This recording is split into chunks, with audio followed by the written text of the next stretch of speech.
when I got to high school, it was the idea was being pushed on me that if you do really well in school, then, you know, that's how you get into college, and college would be a good experience for you.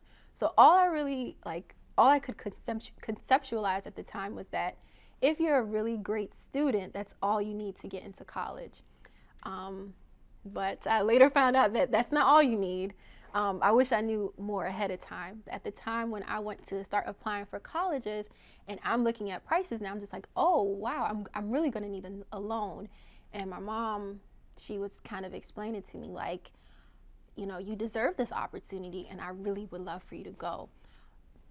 The facts kind of just are, we don't have the money. I can remember like looking at classmates in elementary and high school. I'm just like, oh, they have things that I don't have, or they get to do things that I don't get to do. And it's because we don't necessarily have the same kind of funds. But yeah, like there weren't, from what I can recall, there wasn't ever a time where I could really remember there being enough excess funds to realistically save for college. So with that, like knowing that there wasn't a college fund for me, it was just like, oh, well, like let's look at loans now. And my mom is like, I would love to do this thing for you, but you know, your sister put me in a position where it's like, this is not a realistic possibility for you. That kind of turned into, oh my gosh, let's look at what scholarships I could get. And at the time, like people were just like, oh, there's scholarships and there's grants out there. And it's like this real abstract idea, like, oh yeah, somebody will pay for my full entire college experience. And I applied to some of the top schools I wanted to get into. Of course, I did get those scholarships, but in comparison to how much their total tuition was, it was not enough to make a significant dent where I could say, yeah, I can make up the rest of this. The next thing I did was, people were just like, well, look at your local schools. And I was just like, I don't want to go. I want to leave home. But one of my friends at the time, she was just like, well, Morgan's pretty affordable and they have really good programs. You should try to apply. And so my mother and I, we came to Morgan like literally maybe 2 months before the start of classes. And at this point, I had nowhere to go really. Like even though I'd been accepted in schools, I knew I couldn't afford to go. So I was just like, this is kind of my last chance. So we came to decision day, and if you don't know what that is, that's like when you go, you fill out the application on the spot, you do your test, and they tell you whether or not you're in. And I wasn't really expecting anything. I didn't know what to expect, but did the application, did my test, and everything went far better than I imagined. They offered me a full scholarship on the day, academic scholarship. And I remember just crying in the car. I was just like, I can't believe this is happening.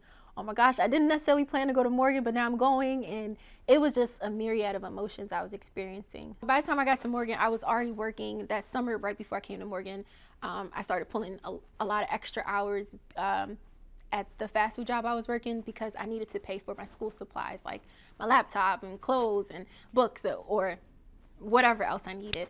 And then when I got on campus, I was just like, okay, I've bought all my school supplies. I didn't really think about how much stuff I would continuously need. So so what that ended up working out to be is that my freshman year, every weekend I would leave off campus to go work a job. Anytime there was a holiday where we didn't have class, I would be at home working the same job. Spring break and winter break or whatever, anytime we weren't required to be in classes, I was on the next train back home to work a job. And then I worked through my entire college experience. I remember my class with Dr. Howell. I was working at Petco, and I remember I told my supervisor, I said, hey, I have a final, I need an extended break. So I took a 2-hour break, went to Morgan to take my test, and I went back to work right after. But by the time I got to my senior year in undergrad, I was like, I just looked at my college experience and I was really unhappy.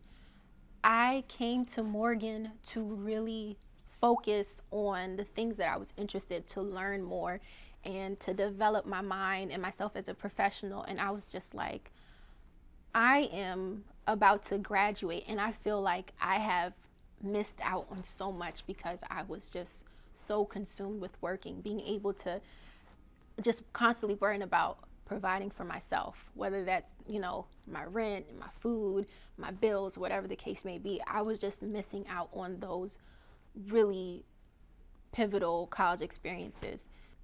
Dr. Howe, she pulled me aside a few months before graduation, and she was just like, yeah, what's your plan for graduation? And I was just like, I don't know.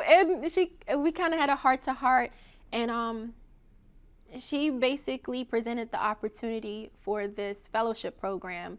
And I really had to sit on my decision, because at some point I would have to sacrifice something. I was really interested, but if I took this fellowship opportunity, I would have to step away from work. And if I didn't, it was just, I'm looking at my resume and I'm going, how can I really get into the field that I study for if I have no experience? I don't even have any extracurricular to really add to this. And at that point, I just decided, I was just like, this is what I want to do, and I don't see any other way for me to advance other than to really focus. The name of the fellowship was the Benjamin A. Quarles Summer Institute program. I was researching Baltimore City Public Schools. In the master's program, I was a teaching assistant in the sociology and anthropology department. I was helping various professors with their classes, leading their discussion section and helping grade homework, just getting a better feel for what it's like to be a professor. And I think it was kind of then that I was like, you know what, this is kind of what I want to do. I did the office job and the odd job experience, and I feel like this is where I belong. And I'm really grateful for all of my mentors at Morgan for exposing me to different opportunities. I think it definitely changed the trajectory of my life. After I graduated the master's program, I was just like, well, let me try to make a little bit of money first, because I think that's where it's at. Maybe I'll be more happiest trying to make some money. And so I ventured out and tried that for a while. Was a research analyst, and I think I developed a really good skill set. But at the end of the day, it just reminded me of what I was missing, my love for academia. And I came back to Morgan, and I'm teaching currently, adjunct. And the plan is to get my PhD and continue down that path. I'm very excited for that. My name is Sabrina Sampson, soon to be Lucas, and I am a first-generation graduate from Morgan State University.